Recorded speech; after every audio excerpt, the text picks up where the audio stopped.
ذلك الكتاب لا ريب فيه هدى للمتقين.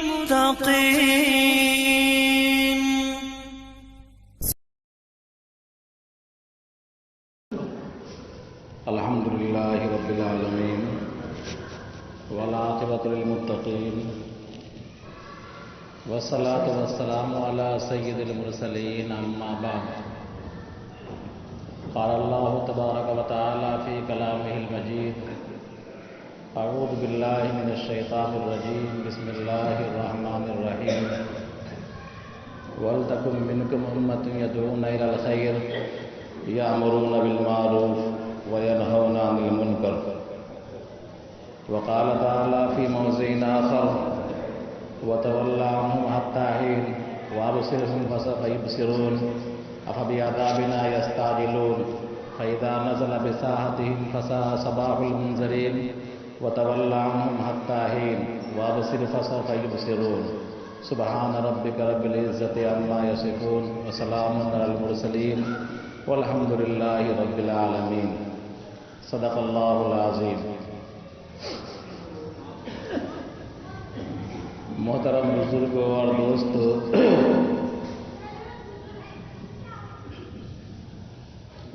جو آیت کریمہ تلاوت کی گئی ہے، اس آیت کریمہ کا تعلق امر بالمعروف اور نہی عن المنکر سے ہے، اور امر بالمعروف اور نہی عن المنکر کو سب سے اعلیٰ طریقے پر انجام دینے والے جو انبیاء کرام آئے دنیا میں، اور ان انبیائی مشنوں کی ان کی قوموں نے جو مخالفتیں کی، ان کی مخالفت پر اللہ تبارک و تعالیٰ کی طرف سے عذاب کی جو دھمکی ہے، اس دھمکی پر مشتمل آیت کریمہ پڑھی گئی.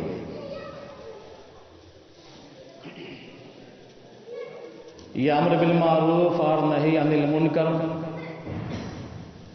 یہ تو ایسا کام ہے کہ بحیثیت قوم، بحیثیت مسلمان، ہماری اور آپ کی اور کلمہ طیبہ لا الہ الا اللہ محمد الرسول اللہ پڑھنے والے تمام مسلمانوں کی ذمہ داریوں میں یہ داخل ہے. اس لیے کہ صاف حدیث ہے، جناب نبی کریم صلی اللہ علیہ وسلم نے فرمایا: کلکم رائن وکلکم مسئول عن رعیتہ، کہ تم میں کا ہر فرد رائی ہے، نگہبان ہے، نگراں ہے، اور ہر فرد سے اس کے ماتحت افراد کے متعلق سوال کیا جائے گا. یہ جناب نبی کریم صلی اللہ علیہ وسلم کا صاف اعلان ہے کہ ہر فرد امت کا رائی ہے، اور ہر فرد سے اس کے ماتحت افراد کے متعلق سوال کیا جائے گا.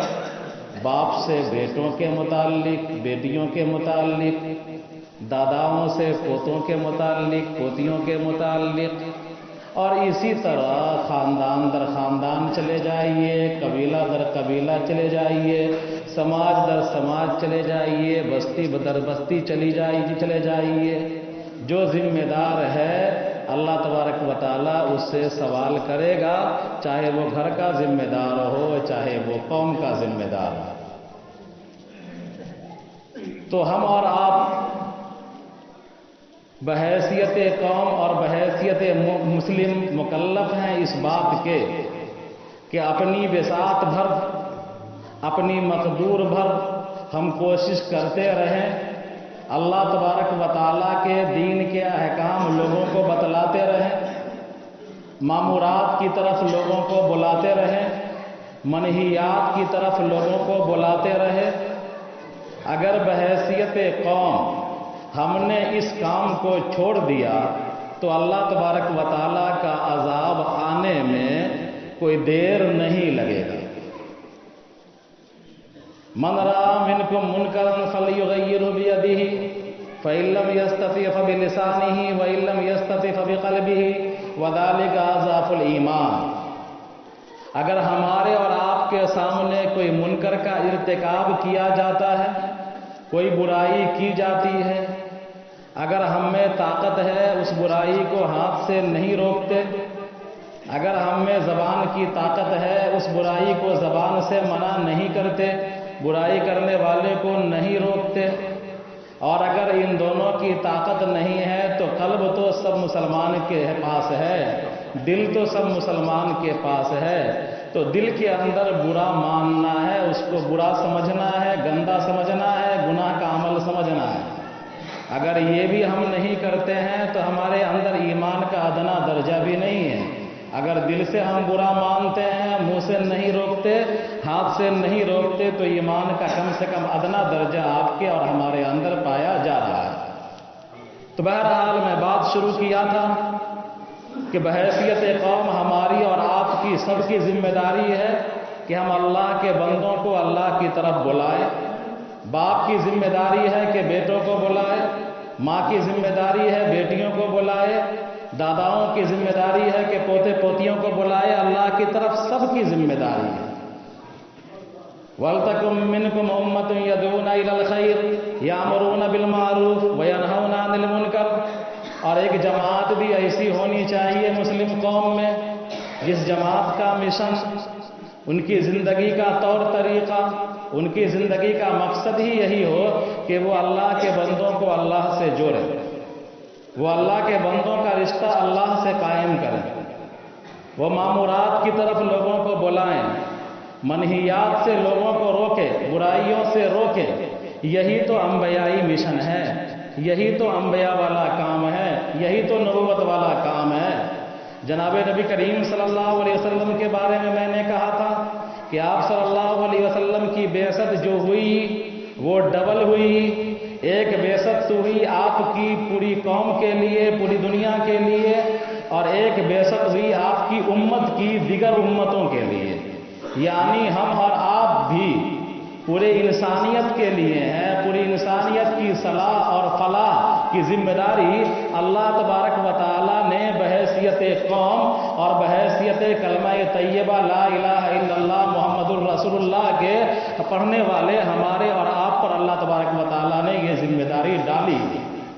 بہرحال یہ امر بالمعروف اور نہی عن المنکر، جس کو ایک منظم شکل میں قائم کرنے کے لیے، منظم شکل میں چلانے کے لیے، مربوط انداز میں قائم کرنے کے لیے، پوری دنیا میں پھیلانے کے لیے جو جماعت کا نظام بنا اور جو سسٹم بنا، جس کو ہم کہتے ہیں جماعتی نظام، جس کو ہم کہتے ہیں تبلیغی نظام، جس کو ہم کہتے ہیں دعوت و تبلیغ کی محنت، جس کو ہم کہتے ہیں ایمان و یقین کی محنت، مختلف عنوان سے لوگ مختلف نام دیتے ہیں، لیکن کام وہی ہے کہ اللہ تبارک و تعالیٰ کے بندوں کو اللہ کی طرف بلانا۔ یہ کام کی ابتدا، اس کام کا آغاز تو حضرت آدم علیہ السلام کے زمانے ہی سے ہوا۔ تمام نبیوں نے یہ کام کیا ہے اصولاً، لیکن جو مروجہ شکلیں ہیں، جیسے کہ 3 دن کی شکلیں، 40 دن کی شکلیں، 4 مہینے کی شکلیں، تو آپ جب ان کی تاریخ پڑھیں گے اور آپ اس کام کی شروعات کا جائزہ لیں گے تو آپ کو پتہ چلے گا کہ ہندوستان میں 2 چیزیں الہامی طور پر وجود میں آئی ہیں۔ ہندوستان میں 2 چیزیں الہامی طور پر وجود میں آئی ہیں۔ ایک الہامی ادارہ ہمارا دارالعلوم دیوبند ہے۔ کیا آپ دارالعلوم کا ترانہ سنتے ہیں موبائل پر، جس میں ترانے میں ذکر ہے خود ساقی کوثر نے رکھی میں خانے کی بنیاد یہاں، یعنی اللہ کے رسول صلی اللہ علیہ وسلم نے مبشرات اور خواب کے ذریعے سے جہاں پر 9 درے کی عمارت ہے، 9 دروازہ ہے، وہاں پر آپ صلی اللہ علیہ وسلم نے بنیاد ڈالی تھی دارالعلوم دیوبند کی، تو وہ ہمارا الہامی ادارہ ہے۔ اور اللہ کا فضل ہے کہ آج تک دارالعلوم پوری دنیا میں حق کی ترجمانی کے فرائض انجام دیتا آ رہا ہے۔ اور ہمارے اساتذہ کرام کہا کرتے تھے کہ دین کے سلسلے میں وہی تشریح پوری دنیا کے اندر معتبر ہوگی مسلمانوں کے نزدیک جو وایا دیوبند ہو، یعنی دیوبند سے ہو یا دیوبند کے وائے سے ہو، دیوبند سے جو متعلق لوگ ہیں، چاہے وہ ندوۃ العلماء ہو، چاہے مظاہر علوم سہارنپور ہو، چاہے عقل کنواں ہو، تو وایا دیوبند کا لفظ استعمال کرتے تھے کہ دین کی وہی تشریح معتبر ہوگی جو وایا دیوبند ہو۔ کیوں؟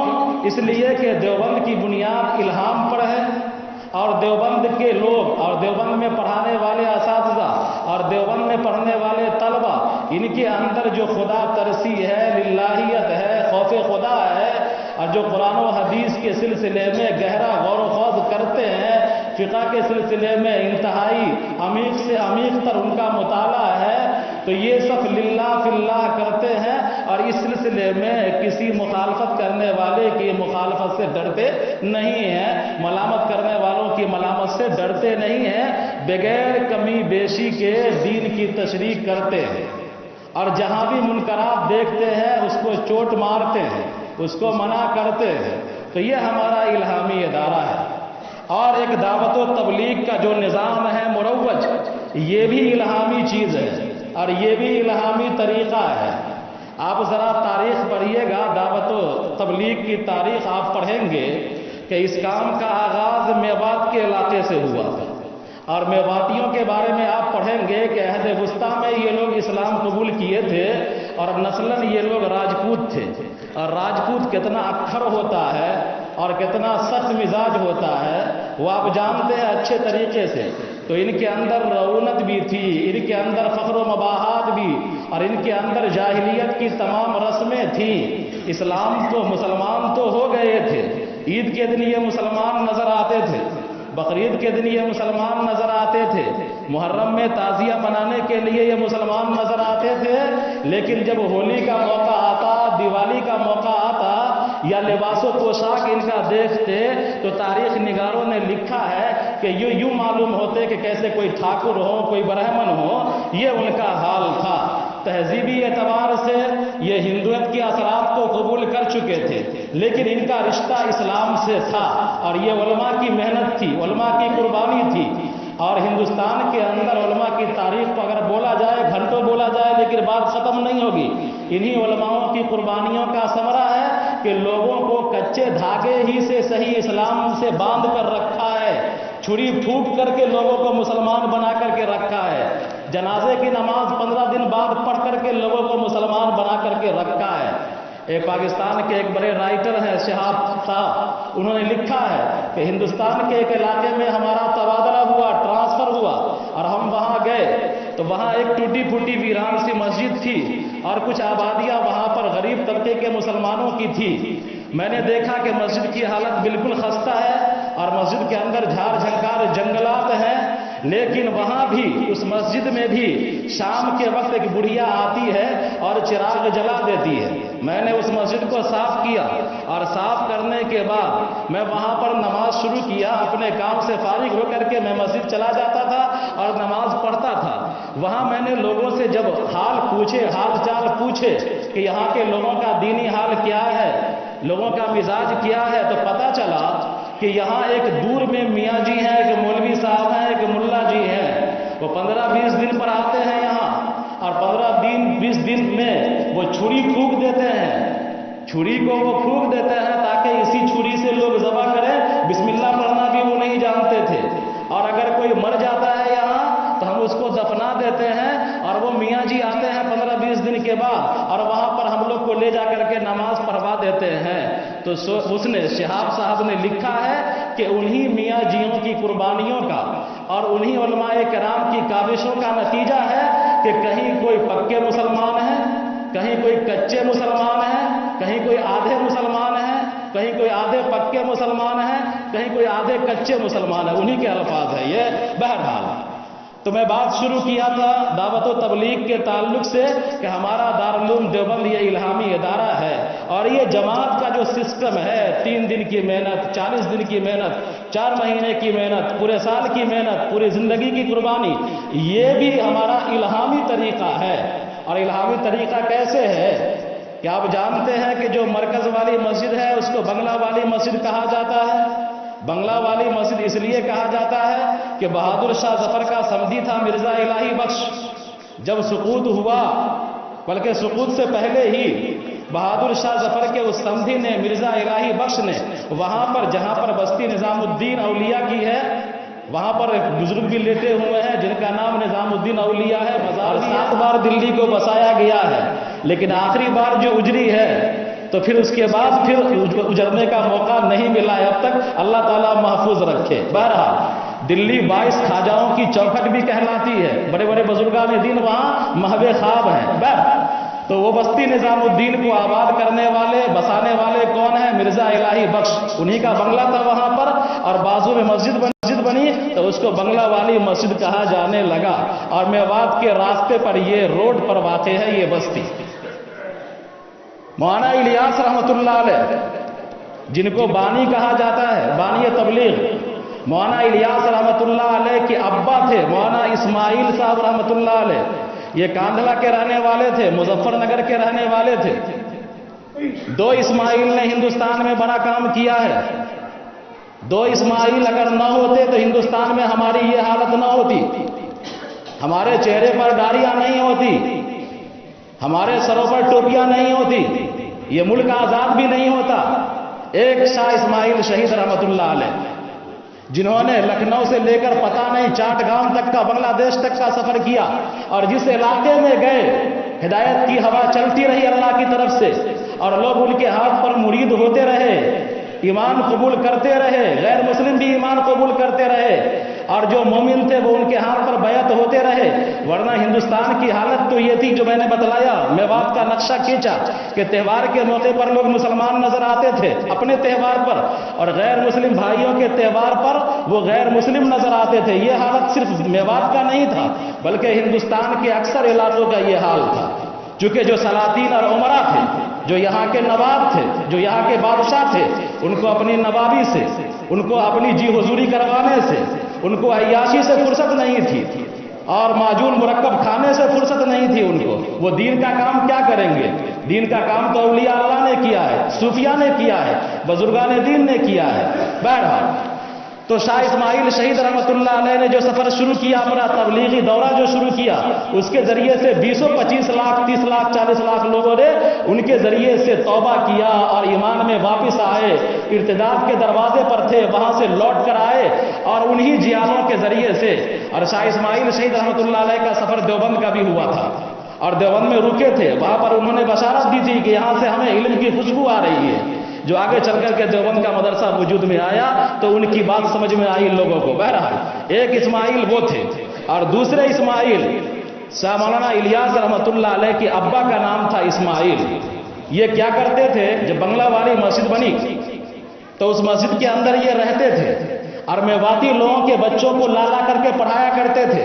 اور میواتی جب آتے تھے تو ان کو پانی پلاتے تھے، ان کو سیراب کیا کرتے تھے، ان کے لیے ضیافت کا کچھ اہتمام کیا کرتے تھے. میواتیوں کے دلوں میں ان کی محبت اور ان کی عظمت بڑھ گئی کہ پوری قوم ہم کو دھتکار رہی ہے. ایک طرف شدھی تحریک چل رہی ہے کہ لوگ چاہ رہے ہیں کہ گھر واپس ہو جائے، مسلمان ہندو بن جائے. ایک طرف عیسائی تحریک چلا رہا ہے، ہم کو کوئی پوچھتا نہیں ہے. لیکن یہ مولانا اسماعیل ہمارے بچوں کو بلاتا بھی ہے، ہمارے بچوں کو پڑھاتا بھی ہے، دین بھی سکھاتا ہے، ہم کو کھلاتا بھی ہے، پلاتا بھی ہے. میواتیوں کے دلوں کے اندر مولانا اسماعیل کی عظمت آ گئی، ان کی محبت آ گئی. اس طرح کام شروع ہوا ہلکا پھلکا. اس کے بعد مولانا اسماعیل رحمت اللہ علیہ کا انتقال ہوا، اور پھر ان کی جگہ آئے مولانا محمد صاحب، جو مولانا الیاس رحمت اللہ علیہ کے بڑے بھائی تھے. انہوں نے اپنے ابا کے کام کو آگے بڑھایا، اور پھر اسی ابا کے طریقے پر یہ کام کرتے رہے. پھر اس کے بعد مولانا الیاس رحمت اللہ علیہ صاحب کا دور آیا. مولانا الیاس رحمت اللہ علیہ کی پیدائش 1303 میں ہوئی. 1303 ہجری میں ان کی پیدائش ہوئی. ابتدائی تعلیم گھر پر حاصل کیا، دیوبند گئے، دیوبند سے فراغت حاصل کی. مولانا محمود صاحب دیوبندی رحمت اللہ علیہ سے پڑھا، مظاہر علوم میں مدرس ہوئے. ادھر مولانا محمد صاحب اپنا کام کر رہے تھے، میواتیوں کے بچوں کو پڑھا لکھا کر رہے تھے. ان کا بھی انتقال ہوا. مولانا الیاس رحمۃ اللہ علیہ نے مظاہر علوم جو مدرسہ تھا اس وقت دیوبند کے بعد بڑا مدرسہ تھا جہاں حدیث کی تعلیم ہوتی تھی، انہوں نے اپنی مدرسی کو چھوڑا اور چلے گئے بنگلہ والی مسجد میں اور وہاں لوگوں کو دین کی دعوت دینے لگے۔ اس کے بعد 1303 میں ان کی پیدائش ہوئی، 40 سال بعد یہ حج کے لیے گئے ہیں، دوسرے حج کے لیے، اور جب دوسرے حج کے لیے پہنچے ہیں 44 سال کی عمر میں، تو حج کے لیے پہنچے ہیں، حج کر چکے ہیں، مدینہ منورہ میں ہیں اور پورا کارواں چلنے کے لیے تیار ہے کہ اب چلنا ہے۔ اور اسی سفر میں ان کے پیر و مرشد حضرت مولانا خلیل احمد صاحب بھی تھے۔ سب لوگ اصرار کر رہے ہیں کہ رخت سفر تیار ہے، چلیے سامان سفر تیار ہے، اور مولانا الیاس رحمۃ اللہ علیہ پر ایک جذب کی کیفیت طاری ہے، ایک بے چینی کی کیفیت طاری ہے۔ لوگوں نے کہا مولانا خلیل صاحب سے کہ آپ پیر و مرشد ہیں، اپنے مرید کو حکم دیجئے کہ چلیں، لیکن پیر صاحب نے کہا کہ اس کو اس کے حال پر چھوڑ دو، اگر یہ خود جاتا ہے تو ٹھیک ہے، نہیں جائے گا تو یہ بعد میں آ جائے گا، یہ ابھی دوسری کیفیت کے اندر مبتلا ہے، ہم کچھ نہیں کہہ سکتے ہیں اس کو۔ تو پیر صاحب نے بھی اصرار نہیں کیا، اور جتنے دوست و احباب تھے کسی نے اصرار نہیں کیا کہ چلو، ان کو چھوڑ دیا ان کی حالت پر۔ وہ بیان کرتے ہیں کہ اسی حالت میں تھا، بے چینی کی حالت میں، اور مدینہ چھوڑنے کی طبیعت نہیں چاہ رہی تھی کہ مجھے ارشاد ہوا، یعنی نبی کریم صلی اللہ علیہ وسلم نے ارشاد فرمایا خواب میں آ کر کے کہ الیاس تم سے کام لیا جائے گا، تم ہندوستان واپس چلے جاؤ، تم سے کام لیا جائے گا، تم ہندوستان واپس چلے جاؤ۔ مولانا الیاس رحمۃ اللہ علیہ اس خواب کے بعد وہ خود بیان کرتے ہیں، مولانا علی میاں نے لکھا ہے اپنی کتاب میں کہ وہ بیان کرتے ہیں کہ بے چینی اور بڑھ گئی کہ پتہ نہیں یہ کون سا کام ہے، ہم سے ہو پائے گا یا نہیں ہو پائے گا، کون سا کام ہم کو دیا جا رہا ہے۔ کسی عارف سے، کسی اللہ والے سے ذکر کیا تو اللہ والے نے کہا کہ الیاس گھبراتے کیوں ہو، پریشانی کی کیا بات ہے، تم کو تو یہ نہیں کہا گیا ہے کہ تم یہ کام کرو، بلکہ تم سے یہ کہا گیا ہے کہ تم سے کام لیا جائے گا، لینے والا جانے کے کیا کام تم سے لیا جائے گا۔ اس اللہ والے کے اس جملے سے ان کو بشاشت ہوئی، اطمینان ہوا، پھر مدینہ سے آئے اور اس کے بعد یہاں لوٹ کر کے ہندوستان آئے، اور پھر یہ ترتیب جو بنی، 3 دن کی ترتیب، گشت کی ترتیب، 40 دن کی ترتیب، چلے کی ترتیب، 4 مہینے کی ترتیب، 1 سال کی ترتیب، یہ جو بنی تو اسی الہام کے بعد نبی کریم صلی اللہ علیہ وسلم کی بشارت کے بعد کہ جاؤ تم ہندوستان، تم سے کام لیا جائے گا، یہ ترتیب بنائی گئی اور اس ترتیب کو پھیلایا گیا۔ دھیرے دھیرے میواتیوں کے درمیان کام شروع ہوا، اور اللہ تبارک و تعالیٰ نے اسی قوم کو جس کو لوگ دھتکار چکے تھے اور جس کی کوئی حیثیت نہیں تھی معاشرے اور سماج میں، جو آدھا ہندو تھے آدھا مسلمان تھے، اسی قوم کو اللہ نے اتنا نکھارا کہ میواتی جہاں گئے وہی مرکز بن گیا، میواتی جہاں گئے وہی مرکز بن گیا۔ مرکز نظام الدین ہے ہی میواتیوں کا آنا جانا۔ اس کے بعد میوات جب پاکستان تقسیم ہوا، ملک تقسیم ہوا، تو یہاں سے کچھ لوگ چندہ کر لیے، یہاں سے کچھ لوگ، جب ملک تقسیم ہوا تو یہاں سے کچھ لوگ جو مولانا الیاس رحمۃ اللہ علیہ کے تعلیم یافتہ، تربیت یافتہ تھے اور ان امور کو سیکھے ہوئے تھے، دعوت و تبلیغ کی محنت میں ایک عرصہ کھپائے ہوئے تھے، تو وہ بھی یہاں سے جب گئے تو ان کو جو بسایا گیا پڑوسی ملک میں پاکستان میں، وہ رائے ونڈ کے علاقے میں بسایا گیا، اور وہاں انہوں نے ایک مدرسے کی بنیاد ڈالی تھی۔ آج رائے ونڈ کا مرکز دنیا کے بڑے مراکز میں سے ایک مرکز ہے۔ تو اللہ تبارک و تعالیٰ نے ان میواتیوں کو، جن کے دل انتہائی سخت تھے لیکن ان کے اندر ایک چیز تھی کہ ان کے اندر نفاق نہیں تھا، لڑتے تھے تو مرتے تھے، اور اگر پیار کرتے تھے تو بہت زیادہ پیار کرتے تھے، تو انہی میواتیوں کو اللہ تبارک و تعالیٰ نے آفتاب اور مہتاب بنا دیا، اسی طرح جس طرح صحابہ کرام کو اللہ تبارک و تعالیٰ نے آفتاب و مہتاب بنایا تھا۔ بہرحال میں یہ باتیں اس لیے تمہید بانا ہوں اور آپ کے سامنے اس جماعت کا ہلکا سا تعارف کرایا ہوں، بات باقی آئندہ ہوگی، اس لیے تعارف کرایا ہوں کہ پچھلے ہفتے آپ نے سنا ہے کہ پچھلے جمعہ کو پورے سعودی عربیہ میں منبر رسول پر چڑھ کر کے اور اسلام کے ٹھیکیداروں نے، اسلام کے نام نہاد ملاؤں نے منبر رسول پر چڑھ کر کے اس جماعت کے خلاف جھوٹ بکا ہے، اس جماعت کے خلاف پروپیگنڈا کیا ہے، اس جماعت پر سرکاری حکم نامے کی روشنی میں تقریریں کی ہیں، اس جماعت کو کہا ہے کہ یہ لوگ بدعت پھیلاتے ہیں، یہ لوگ شرک کرتے ہیں، یہ لوگ لوگوں کو گمراہ کرتے ہیں، یہ من گھڑت قصے کہانیاں سناتے ہیں، یہ لوگ ٹیرر ہیں، دہشت گردی کا دروازہ یہ لوگ کھولتے ہیں، دنیا میں جتنی دہشت گردی تنظیمیں ہیں وہ ان کی ماں ہے. اس طرح کی باتیں وہاں کے ممبروں سے کہی گئی ہے.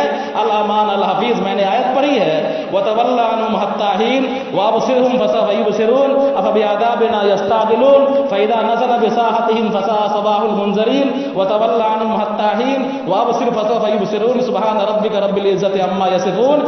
اس آیت کے اندر یہی کہا گیا ہے کہ اللہ تبارک و تعالیٰ نے کسی قوم کو کفر کی بنیاد پر، شرک کی بنیاد پر عذاب میں مبتلا نہیں کیا ہے، بلکہ قوموں کے عذاب کی تاریخ آپ پڑھیں گے یا جو لوگ حاضر باش ہے مسجد میں تفسیر 10 سالوں سے سن رہے ہیں ان کو اگر یاد ہوگا، ان کا حافظہ کام کر رہا ہوگا تو انہوں نے سنا ہوگا کہ جتنی معذب قوموں کا تذکرہ آیا ہے، چاہے قوم عاد کا ہو، قوم سمود کا ہو، قوم لوط کا ہو، قوم شعیب کا ہو، تو ان کے کفر کی وجہ سے، ان کے شرک کی وجہ سے، ان کی نافرمانی کی وجہ سے ہی عذاب نہیں آیا ہے، بلکہ نبی کی جو مخالفت کی، کار نبوت کی جو مخالفت کی، اس بنیاد پر اللہ تبارک و تعالیٰ نے عذاب بھیجا ہے ان پر. وَتَوَلَّ عَنْهُمْ حَتَّىٰ حِينٍ. نبی کریم صلی اللہ علیہ وسلم کی مخالفت جب لوگوں نے کی، قریش نے کی، کفار نے کی، مشرکین نے کی، یہودیوں نے کی، نصارہ نے کی، تو اللہ تعالیٰ نے تسلی دیتے ہوئے کہا وَتَوَلَّ عَنْهُمْ حَتَّىٰ حِينٍ کہ اے نبی کریم صلی اللہ علیہ وسلم آپ ان سے درگزر کیجئے، اعراض کیجئے، ان کو چھوڑ دیجئے. وَأَبْصِرْهُمْ فَسَوْفَ يُبْصِرُونَ. اور آپ انتظار کیجئے، ہم بھی انتظار کر رہے ہیں، یہ لوگ بھی انتظار کر رہے ہیں. کس چیز کا؟ أَفَبِعَذَابِنَا يَسْتَعْجِلُونَ. کیا یہ آپ کی مخالفت کی وجہ سے، آپ کے دین کی مخالفت کی وجہ سے، آپ کے تبلیغ کی مخالفت کی وجہ سے، کفر کرنے کی وجہ سے، شرک کرنے کی وجہ سے، معاصی کرنے کی وجہ سے، دنیا میں بے حیائی پھیلانے کی وجہ سے، کیا یہ اللہ کے عذاب کو جلدی بلانا چاہ رہے ہیں؟ أَفَبِعَذَابِنَا يَسْتَعْجِلُونَ فَإِذَا نَزَلَ بِسَاحَتِهِمْ فَسَاءَ صَبَاحُ الْمُنذَرِينَ. اگر اللہ تبارک و تعالیٰ کا عذاب ان پر آ جائے گا اور صبح ہی صبح اگر اچانک آ جائے گا تو یہ نادم ہو جائیں گے، شرمندہ ہو جائیں گے اور بچنے کی کوئی جگہ نہیں ملے گی. تو ان آل سعود نے ابھی جو کارنامہ انجام دیا ہے اور منبر رسول سے اور دین کے نمائندوں کے ذریعے، اپنے حکم نامے کے ذریعے جو جھوٹ بلوایا ہے، اس جماعت کا رشتہ دہشت گردی سے جوڑا ہے، تو یہ آل سعود نے ایسا خطرناک کام کیا ہے کہ اللہ کے عذاب کو اس نے دعوت دیا ہے، اللہ کے عذاب کو اس نے بلایا ہے. اتنا خطرناک جرم کا ارتکاب کیا ہے کہ منبر رسول پر چڑھ کر اتنا سفید جھوٹ، یہ دہشت گردی پھیلاتے ہیں. آج تک کسی جماعتی نے کسی جماعتی کو تھپڑ نہیں مارا کسی مسجد میں، آج تک کسی جماعتی نے دورات گشت گالی دینے والوں کو بھی دعا دیا ہے، کسی کو مارا نہیں، طاقت نہیں دکھلایا، لاٹھی نہیں چلایا، اور اس جماعت کا رشتہ دہشت گردی سے جوڑ دیا. الامان الحفیظ انہوں نے اللہ کے عذاب کو دعوت دیا ہے، اللہ کے عذاب کو بلایا ہے کہ جلدی اللہ تعالیٰ عذاب بھیج دے اور انشاءاللہ یہ خائب و خاسر ہوں گے. یہاں کی حکومت نے کچھ نہیں بگاڑا، ظالم حکومت تھی، 1 سال تک پروپیگنڈا چلا، 6 مہینے تک پروپیگنڈا چلا، لیکن اللہ تبارک و تعالیٰ کا کام چل رہا ہے، دین کا کام چل رہا ہے. نور خدا ہے، کفر کی حرکت پہ خندزن، پھوکوں سے یہ چراغ بجھایا نہ جائے گا. ہم کو اور آپ کو کرنا یہ ہے کہ دعا بھی کرنا ہے اور اس کام کو اور محنت سے کرنا.